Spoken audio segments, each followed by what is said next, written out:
Hello dear students, let's continue with our chapter 5 of class 6 history NCERT textbook presented by your SST teacher Kunal Devgan, and the name of the chapter is words, books and burial tell us। किताबें और हमें जो कब्रें हैं पुरानी, जहाँ पे बुरियल्स वो जगह हैं जहाँ पे लोगों को दफन किया जाता था, उनसे हमें पुराने इतिहास के बारे में क्या पता लगता है, हिस्ट्री के बारे में क्या पता लगता है। इस चैप्टर 5 में हम इस चीज़ के बारे में डिस्कस करेंगे। जैसे कि आप सभी जानते हो, आपके पास भी किताबें हैं, बुक्स हैं आपके पास, उससे आपको पुरानी चीज़ों के बारे में पता लगता है। पर जो पुराने समय में जो किताबें लिखी गई थी, हिस्टोरियन आर्कोलॉजिस्ट को, उनको पढ़ के इतिहास में क्या हुआ है या लोग वहाँ के उस टाइम पे कैसे थे, क्या काम करते थे, उनको इन चीज़ों के बारे में पता लगता है।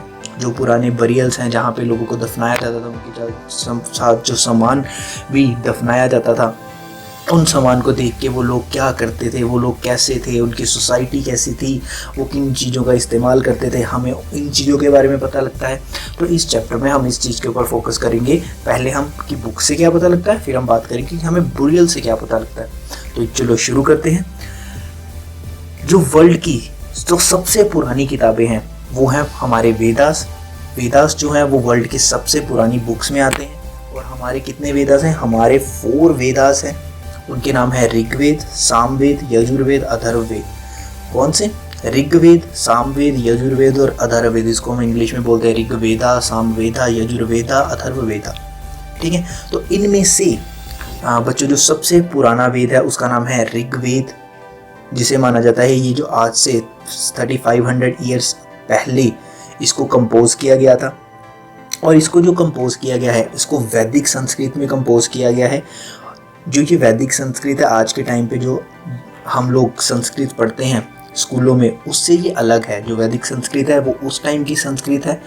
और इस जो ऋग्वेदा है, जो हमारा ये ऋग्वेदा है, इसमें हमें क्या मिलता है? इसमें हमें जब हम इसको पढ़ते हैं तो हमें इसमें से पढ़ने के लिए क्या मिलता है? इसमें हमें हाइम्स मिलते हैं। हाइम्स को और हम क्या कहते हैं? सुक्तास कहते हैं। सुक्तास का मतलब होता है वेल सेड। मतलब कि किसी की प्रेज में, जो उस टाइम पे गॉड और गॉडेसेस होते थे, उनकी प्रेज में चीज़ें लिखी गई हैं, उसको हम कहते हैं हाइम्स। जब हम गॉड और गॉडेसेस की प्रे में कुछ लिखते हैं उसको हम क्या कहते हैं? उसको हम हाइम्स कहते हैं।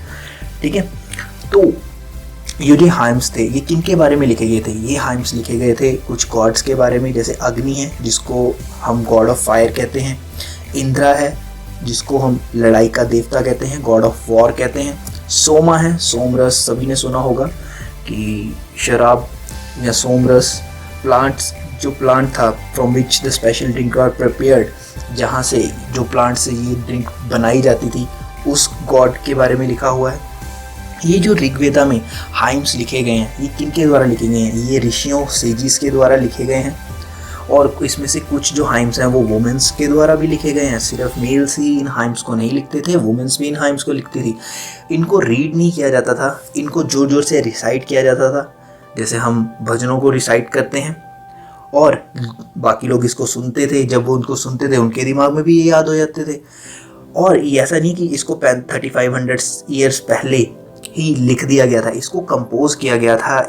लोगों ने इसको रिसाइट करना शुरू किया था। एक पर्सन से दूसरे पर्सन ने इसको हेयर करके सीखना शुरू किया था। और मतलब कितनी सेंचुरीज बाद इसको फर्स्ट टाइम राइट किया गया। माना जाता है कि इसको हमने जो प्रिंट है, हमने अपने वेदास को प्रिंट किया है, वो आज से सिर्फ 200 साल पहले, हमने 200 साल पहले इनको प्रिंट किया है। पहले हम इसको ऑरली ही एक पर्सन से दूसरे पर्सन तक ये जाते थे, एक पर्सन बोलता था, दूसरा पर्सन इसको सुन के याद कर लेता था। हम जब इन हाइम्स के बारे में पढ़ते हैं तो हम देखते हैं कि जो कुछ हाइम्स हैं वो डायलॉग्स की फॉर्म में है। डायलॉग्स क्या होते हैं? एक चीज़ वो बोल रहा है, एक चीज़ एक पर्सन बोल रहा है, ए बोल रहा है, एक पर्सन चीज़ दूसरा पर्सन बोल रहा है। तो ये जो 2 पर्सन के बीच में कन्वर्सेशन होती है, इसको कहते हैं हम डायलॉग्स। ठीक है, इसमें जो ऋग्वेदा में एक मेंशन है, एक हाइम का मेंशन है, आपकी बुक में भी ये मेंशन है। आप बुक को पढ़ोगे तो आपको वो दिखेगा कि डायलॉग होता है किसके बीच में? एक ऋषि थे, सेज थे, विश्वामित्रा, और 2 रिवर्स के बीच में, व्यास और सतलुज और विश्वामित्रा जो एक ऋषि थे उनके बीच में एक डायलॉग होता है। वो विश्वामित्रा जो हैं वो इन रिवर्स को कहते हैं कि रिवर्स तुम अपना जो फ्लो है इसको कम कर लो। क्यों? क्योंकि मैं आपकी जो रिवर है इसको सेफली पार करना चाहता हूँ। इससे पता लगता है कि उस टाइम पे मतलब कि कितनी इम्पोर्टेंस थी इन रिवर्स की, कि उनके साथ बात की जा रही है, उनके साथ मतलब कि ऐसी चीज़ें हमें पता लग रही हैं। तो इस चीज़ों से हमें डिफरेंट चीज़ों के बारे में पता लगता है कि उस टाइम वाटर की क्या इंपॉर्टेंस थी, रिवर्स की क्या इंपॉर्टेंस थी, ऐसी चीज़ों के बारे में। और ऋग्वेदा में ही हमें किसके बारे में पता लगता है? गंगा और यमुना के बारे में पता लगता है। ऋग्वेदा में जो है, ऋग्वेद हम पढ़ रहे हैं ना, हमें बुक्स के में किन चीज़ों के बारे में पता लगता है, हमें हिस्ट्री के बारे में बुक्स से क्या पता लगता है। बुक ऋग्वेद में गंगा और यमुना का मेंशन है, एक ही बार है चाहे पर मेंशन है गंगा और यमुना का। अदर रिवर्स का मेंशन है, जैसे इंडस, हमने बात की थी पहले ही चैप्टर में इंडस की। सरस्वती का पता लगता है, जो इसकी ट्रिब्यूटरी है। ट्रिब्यूटरी होती है छोटी रिवर जो इसमें मिल जाती है। हमने कहा कि जो ऋग्वेद है ये संस्कृत में लिखा गया है, जो उस टाइम भी वैदिक संस्कृत थी। तो हम बात करते हैं कि जो लैंग्वेज थी संस्कृत और अदर लैंग्वेजेस की, संस्कृत बाकी लैंग्वेजेस से कैसे मिलती है या उनसे कैसे अलग है। जो संस्कृत है ना बच्चों, वो किस फैमिली से बिलोंग करती है? Indo European. हम ऐसा क्यों कहते हैं कि संस्कृत की फैमिली से बिलोंग करती है? जैसे कुछ लैंग्वेजेस के अंदर सिमिलैरिटी होती है, ठीक है। जैसे तुम अपने मतलब तुम्हारे मदर और फादर हैं, ठीक है, तुम उनके आगे चाइल्ड हो, तुम्हारी कोई सिस्टर भी है ना, तो कुछ ना कुछ तुम्हारी सिस्टर तुम्हारे जैसी भी होगी, कुछ ना कुछ आप तुम्हारे पापा की जैसी होगी, कुछ ना कुछ तुम्हारी मदर की जैसी होगी, तो तुम्हारे अंदर कुछ ना कुछ सिमिलैरिटी होगी ना। ऐसे ही कुछ ऐसी लैंग्वेजेस हैं जो संस्कृत के साथ मिलती हैं। तो ऐसे ही कुछ लैंग्वेज हैं, उनकी जो पेरेंट्स हैं वो है इंडो यूरोपियंस, तो वहाँ से वो निकल के आई हैं। अब उन लैंग्वेजेस की बात करते हैं। जैसे संस्कृत है, संस्कृत को हम जैसे मदर है, इंग्लिश का वर्ड है, ठीक है, तो हिंदी में इसको माँ कहते हैं, संस्कृत में मात्र कहते हैं, है ना। तो ऐसे कुछ डिफरेंट सिमिलैरिटीज़ हैं इन लैंग्वेजेस में, जिसकी वजह से ये किसका पार्ट बनती हैं? इंडो यूरोपियन का। क्योंकि इंग्लिश भी कौन सी फैमिली से बिलोंग करती हैं? इंग्लिश भी इंडो यूरोपियन फैमिली से बिलोंग करती हैं। तो इसके अंदर कुछ कॉमन वर्ड्स हैं। अब हम अदर लैंग्वेजेस की बात करते हैं जो इंडो यूरोपियन से हैं, मतलब इंडो यूरोपियन फैमिली से बिलोंग करती हैं। जैसे असमी है, ये भी इंडो यूरोपियन से बिलोंग करती हैं। गुजराती है, हिंदी है, कश्मीरी है, सिंधी है, ये सारी की सारी किससे बिलोंग करती हैं? ये इंडो यूरोपियन फैमिली से बिलोंग करती हैं। अगर हम एशियन लैंग्वेजेस की बात करेंगे, तो हमने इंडिया की लैंग्वेजेस की बात की। अगर हम एशियन लैंग्वेजेस की बात करें तो उनमें से है पर्शियन जो लैंग्वेज है वो कौन सी फैमिली से है? वो इंडो यूरोपियन फैमिली से। यूरोपियन लैंग्वेजेस की बात करें जो इंडो यूरोपियन लैंग्वेजेस से बिलोंग करती हैं, उसमें है English, French, German, Greek, Italian, Spanish. ये जो सारी लैंग्वेजेस है, इतनी सारी, ये किससे बिलोंग करती हैं? ये इंडो यूरोपियन फैमिली से बिलोंग करती हैं। ऐसे ही कुछ लैंग्वेज है जो हमारे नॉर्थ ईस्ट में बोली जाती हैं। हमने इंडिया का सभी ने मैप देखा है ना, कि इंडिया का मैप कैसा है, आप सभी ने देखा होगा। तो इंडिया का मैप में बिल्कुल जो ईस्ट वाला हिस्सा उसको हम कहते हैं नॉर्थ ईस्ट। तो ऐसी जो लैंग्वेज नॉर्थ ईस्ट में बोली जाती है वो किससे बिलोंग करती है? कौन सी फैमिली से? वो तिब्बतो बर्मन फैमिली से बिलोंग करती हैं, क्योंकि वो वहाँ पे तिब्बत का और बर्मा का रीजन है। ऐसे ही हमारे साउथ में डिफरेंट लैंग्वेजेस हैं। जैसे तमिल है, तुम सभी को पता है, तेलुगु मूवीज सभी को पता है, कन्नड़ा है, मलयालम है। ये लैंग्वेज किससे बिलोंग करती हैं? ये द्रविडियन फैमिली से बिलोंग करती हैं। और जो लैंग्वेज हमारे सेंट्रल इंडिया में और झारखंड वाली स्टेट में बोली जाती हैं, झारखंड और या सेंट्रल इंडिया वाले पार्ट्स में बोली जाती हैं, वो किस फैमिली से बिलोंग करती हैं? वो ऑस्ट्रो एस्थेटिक फैमिली से बिलोंग करती हैं। तो आप सभी को ये याद रखना है कि कौन सी फैमिलीज होती हैं या कौन सी लैंग्वेज है। बहुत इजी है। सेंटर में ऑस्ट्रोस्टैटिक फैमिली से बिलोंगिंग है, साउथ से द्रविडियन फैमिली में बिलोंगिंग है। जैसे जैसे उनकी स्टेट्स के नाम है, वैसे ही उनकी किसके नाम है? लैंग्वेजेस के नाम है। और English, French, German, Greek, Italian, Spanish, ये जो है ये यूरोपियन लैंग्वेजेस हैं। और इंडियन लैंग्वेजेस में जब कौन सी ऐसी लैंग्वेज है जो इंडो यूरोपियन से बिलोंग करती हैं, तो वो है असमी, गुजराती, हिंदी, कश्मीरी, ये सारी लैंग्वेज है, ठीक है। तो ये और संस्कृत भी इनमें से है। अब हम बात करते हैं कि ऋग्वेदा में हमें पता लगता है कि कैटल्स जो और हॉर्सेस थे उनकी इंपॉर्टेंस क्या थी। ऋग्वेदा में हमें पता लगता है कि जो प्रेयर्स थी ना उस टाइम पे, वो किसके लिए की जाती थी? कैटल्स को पाने के लिए की जाती थी कि हे भगवान हमें घोड़ा दे दे, हे भगवान हमें गाय दे दे, हे भगवान हमें बफेलो दे दे। या फिर प्रेयर्स किसके लिए होती थी? प्रेयर्स होती थी चाइल्ड को पाने के लिए, स्पेशली सन को। तो इससे हमें क्या पता लगता है कि वहाँ पे जो सन था, जो बेटे थे, उनकी थोड़ी सी इंपॉर्टेंस ज़्यादा थी, है ना। और हॉर्सेस को पाने के लिए होती थी। और हमें पता लगता है कि ये जो ऋग्वेद से हमें पता लगता है, ऋग्वेद की बुक से हमें पता लगता है कि बैटल्स होती थी। और वो बैटल्स किस लिए होती थी? कैटल्स को पाने के लिए, क्योंकि कैटल्स बहुत इंपॉर्टेंट थे। लैंड को पाने के लिए, ज़मीन को पाने के लिए। क्यों? क्योंकि अगर कैटल्स होंगे वो खाना कहाँ पे खाएंगे? वो लैंड के ऊपर जो पैस्चर ग्रेजिंग करेंगे वो कहाँ पे करेंगे? वहीं पे करेंगे, लैंड के ऊपर जो घास होगी। तो लैंड को पाने के, वाटर को पाने के लिए कैटल्स भी पानी पिएंगे, इंसान भी पानी पिएंगे। पीपल को कैप्चर करने के लिए, उनके लिए क्या होती थी? बैटल्स होती थी। और जो ये बैटल्स होती थी उस टाइम पे, उसमें चेरॉइड्स, रथों का बहुत इस्तेमाल होता था, ठीक है। और उस टाइम पे जो वेल्थ थी, वो जब वो किसी पे लड़ाई करते थे तो वहाँ जीत जाते थे, तो वहाँ पे वेल्थ जो थी, जो उनमें से कुछ वेल्थ तो लीडर रख लेते थे। कौन? जो उस आर्मी को लीड कर रहे हैं या जो उस एरिया को लीड कर रहे हैं। कुछ उसमें से जो वेल्थ थी वो प्रीस्ट को दे दी जाती थी, कुछ लोगों के अंदर डिस्ट्रीब्यूट कर दी जाती थी, कुछ जो वेल्थ थी वो रख ली जाती थी डिफरेंट यजनास और सैक्रिफाइसेस करने के लिए। यजना मतलब ये तरह की जो हम सामग्री डाल के हवन कुंड में यजनास करते हैं, उसके लिए, सैक्रिफाइस करने के लिए। और इन यजनास में ऑफरिंग दी जाती थी, फायर में मतलब सामग्री में चीज़ें डाली जाती थी, जैसे घी डाला जाता था, ग्रेन्स डाले जाते थे, एनिमल्स की सैक्रिफाइस दिए जाते थे, डिफरेंट चीज़ें डाली जाती थी। जो ये लड़ाइयाँ होती थी ना, इसके लिए कोई पर्टिकुलर आर्मी नहीं थी उस टाइम पे, रेगुलर आर्मी नहीं थी कि इतनी बड़ी आर्मी। जो सारे मैन होते थे ना उस टाइम, ये तो बाद में आएगा कि कैसे किंगडम्स बने, कैसे आर्मी बनी। तो इस टाइम पे भी ऐसा कुछ नहीं होता था। जो सारे लोग होते थे वो लड़ाई में हिस्सा लेते थे, और जो मैटर थे लड़ाई के वो डिस्कस किए जाते थे असेंबलीज में कि हमें लड़ाई करनी है, हमें ऐसे इन लोगों से लड़ाई करनी है, इतने लोग चाहिए। और जो उनमें से सबसे ब्रेव और स्किलफुल वॉरियर होता था ना, उसको लीडर बना दिया जाता था कि तुम इसको लीड करो और हम लड़ाई करेंगे। तो ऋग्वेदा से हमें और भी कई चीज़ें पता लगती हैं। क्या? कि उस टाइम पे जो लोग थे उनको किन नामों से पुकारा जाता था, वो लोग क्या काम करते थे, है ना। क्योंकि बुक में तो सब कुछ लिखा होता है। तो ऐसे ही हम बात करते हैं कि ऋग्वेदा से हमें दो ग्रुप्स के बारे में पता लगता है, दो वर्किंग ग्रुप्स के बारे में पता लगता है।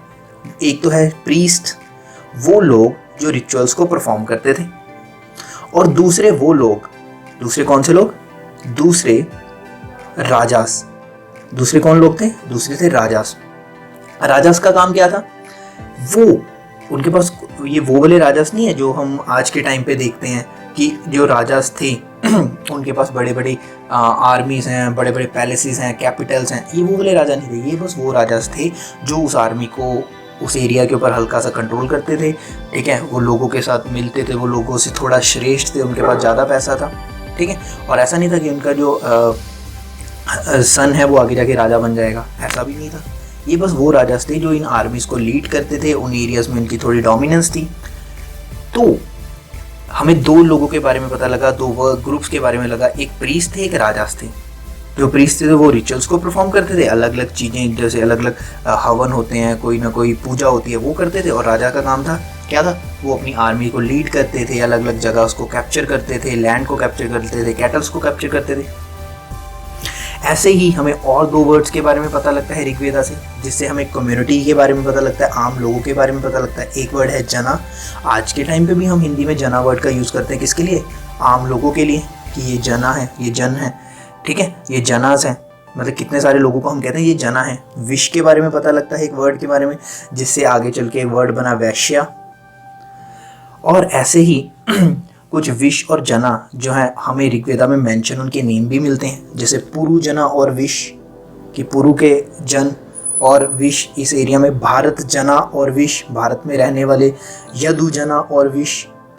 ऐसे ही एक और वर्ड का हमें पता लगता है आर्यास। तो हम कहते हैं ये आर्यास कौन थे? कहते हैं आर्यास वो पर्सन थे बच्चों जिन्होंने हाइम्स को कंपोज किया था संस्कृत में, और जो इनके ओपोनेंट्स थे, जो जिन्होंने इन हाइम्स को कंपोज नहीं किया, या जो इनके ओपोनेंट्स थे, जो इनके अलावा लोग थे, उनको बोला जाता था दसास या दस्यूस। क्या बोला जाता था? दसास और दस्यू।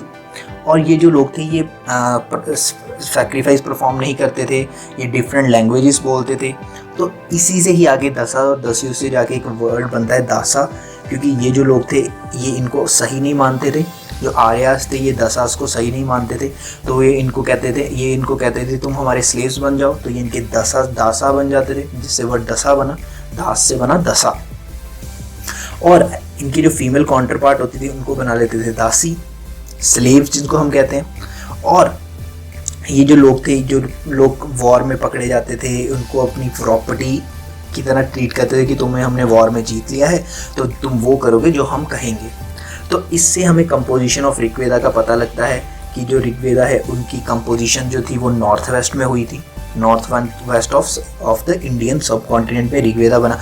पर बाकी भी तो इंडिया का एरिया था, ठीक है, तो वहाँ पे कुछ और अलग सी चीज़ें चल रही थी जिसके बारे में हम अब बात करेंगे, जैसे silent sentinels, the story of megalith. इसमें हम बात करेंगे बरियल्स की, कि डिफरेंट नॉर्थ वेस्ट के अलावा जो एरिया था वहाँ पे बरियल से हमें उस टाइम के बारे में पता लगता है। बरियल, मेगालिथ्स का मतलब क्या है? मेगालिथ्स का मतलब, मेगा का मतलब होता है बड़ा, लिथ का मतलब होता है स्टोन, मतलब बड़े बड़े स्टोन का यूज़ किस लिए? बरियल साइट्स के लिए, लोगों को दफनाने के लिए। तो ये जो प्रैक्टिस होनी शुरू हुई थी लोगों को दफनाने की मेगालिथ्स के थ्रू, वो हुई थी आज से कितने साल पहले? 3000 साल पहले शुरू हुई है, ठीक है। और ये जो परंपरा थी, ये जो मेगालिथ्स के ज़रिए लोगों को दफनाया जाता था मेगालिथ्स में, ये कहाँ कहाँ पे प्रिवेलेंट थी, कहाँ कहाँ पे होती थी? डेक्कन एरिया था इंडिया का, साउथ में, साउथ से थोड़ा सा ऊपर, उसके बाद साउथ इंडिया में होती थी, नॉर्थ ईस्ट में होती थी ये, कश्मीर में होती थी ये। और जो मेगालिथ्स थे जो लोगों को दफनाए थे, कुछ लोगों को तो ऑन द सरफेस के ऊपर उनको नीचे दफना के पत्थर को, बड़े से पत्थर को ऊपर रख दिया जाता था, और कुछ लोगों को के बरियल जो थे वो अंडरग्राउंड बनाए जाते थे। और इन जो बरियल्स थे ना, इनके अंदर कुछ कॉमन फीचर्स थे।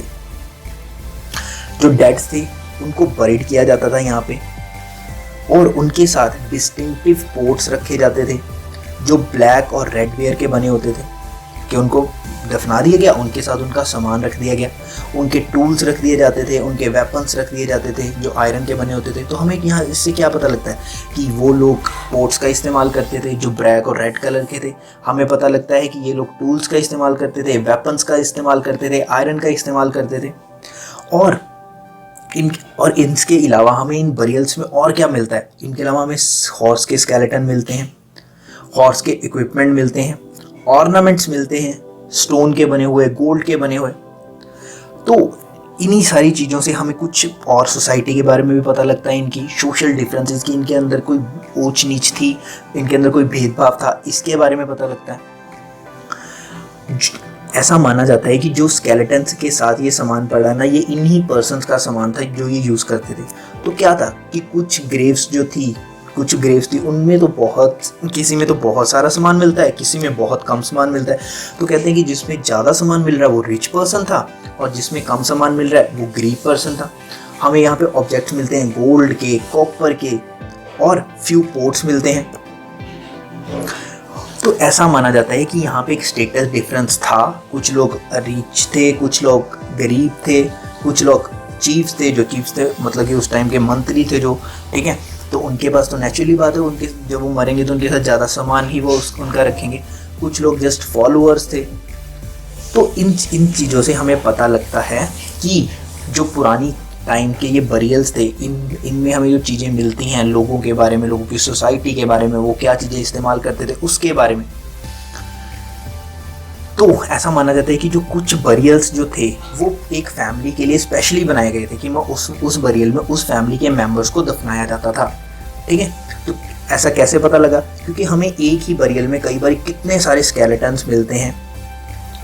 तो माना जाता है कि जो डिफरेंट फैमिली मेंबर्स थे, जब वो डिफरेंट टाइम पे मरते थे, तो वहाँ पे जो मेगालिथ्स है उसको ऊपर मार्क लगा दिया जाता था कि ये इस फैमिली का है। तो जब वो पर्सन मरता था तो उसको पोर्ट होल्स के थ्रू, मतलब कि अब उसको हटाया थोड़ी जाता था, खोला थोड़ी जाता था, पर पोर्ट होल साइड से बनाए हुए थे जिसके थ्रू उसकी डेड बॉडी को पोर्ट होल्स के थ्रू उस ग्रेव में डाल दिया जाता था कि वो उस फैमिली के लिए बरियल है, तो इसमें उसी फैमिली के मेंबर्स जाएंगे। तो वहाँ पे साइंस लगा दिए जाते थे, वरना कैसे याद रहेगा लोगों को कि ये कौन सी फैमिली का है। वहाँ पे स्टोन सर्कल्स का यूज़ किया जाता था, बड़े बड़े बोल्डर्स का प्लेस कर दिए जाते थे उस सरफेस के ऊपर कि लोगों को अपनी फैमिली के बारे में याद हो कि हमारी फैमिली का ग्रेव कहाँ पे है। ठीक है, तो ऐसा ही हमें एक स्पेशल बरियल मिलता है कहाँ पे, इनम गांव।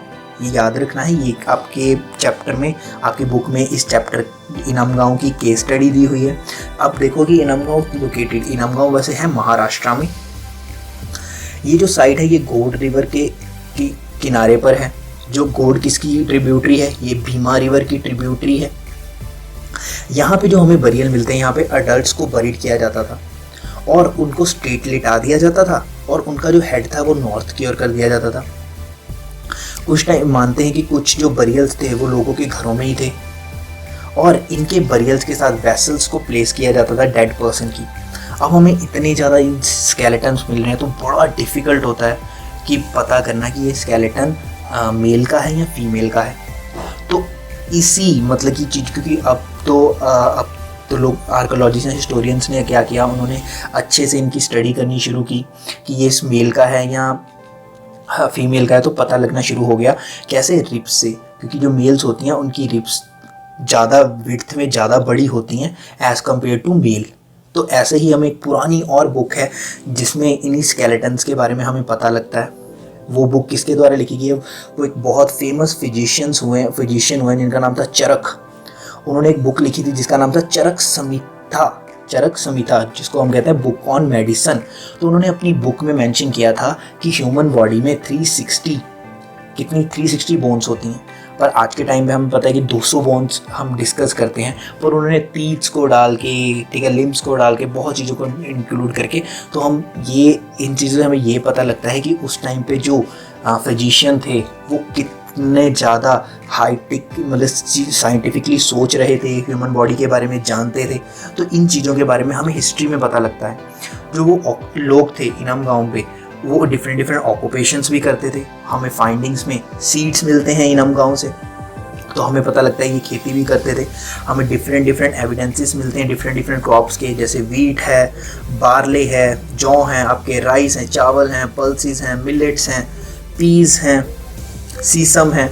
हमें बोन्स मिलती हैं डिफरेंट एनिमल्स की, और कुछ बोन्स के ऊपर हमें कट मिलते हैं। तो हम उसका एस्टिमेट लगाते हैं कि ये जो बोन्स थी इनका इस्तेमाल एज अ फूड हुआ होगा, लोगों ने इसको खाया होगा। हमें और किन की बोन्स मिलती हैं, हमें कैटल्स की बोन मिलती हैं, जैसे जिसमें हम buffalo, goat, sheep, dog, horse, ass, pig, sambar, spotted deer, birds, crocodile, turtle, मतलब मोस्टली हर एनिमल की बोन हमें यहाँ से मिलती है। फिश की, मतलब सी जो वाटर की एनिमल्स हैं उनकी भी मिलती है, फिश की, ब्लैक बक की, एंटीलोप की, हॉर्स की, मोंगूस की। हमें यहाँ पे फ्रूट के एविडेंसेस मिलते हैं, जैसे बेर है, आंवला है, जामुन है, डेट्स हैं, बेरीज हैं। तो हमें ये सब कुछ कैसे पता लगता है, हमें ये सब कुछ बरियल से पता लगता है, बरियल्स में मिली हुई चीज़ों से पता लगता है। तो हमें बरियल्स और बुक से बहुत चीज़ें पता लगती हैं हिस्ट्री के बारे में, क्योंकि इस टाइम के जो लोग हैं, इस टाइम की जो हिस्ट्री है, हमें इसके बारे में कोई हमें रिटन रिकॉर्ड नहीं मिलता है। हमें जो डिफरेंट चीज़ें मिलती हैं या डिफरेंट चीज़ों से हम आर्कोलॉजी उस चीज़ के बारे में स्टडी करते हैं, तो हमें पता लगता है कि ये जो पुराने लोग थे ये क्या करते थे, कैसे करते थे, किन चीज़ों का इस्तेमाल करते थे। ये था आपके 5th चैप्टर में बच्चों। Thank you for watching. In case of any doubt free feel to call me. Thank you. Have a nice day. Take care of yourself.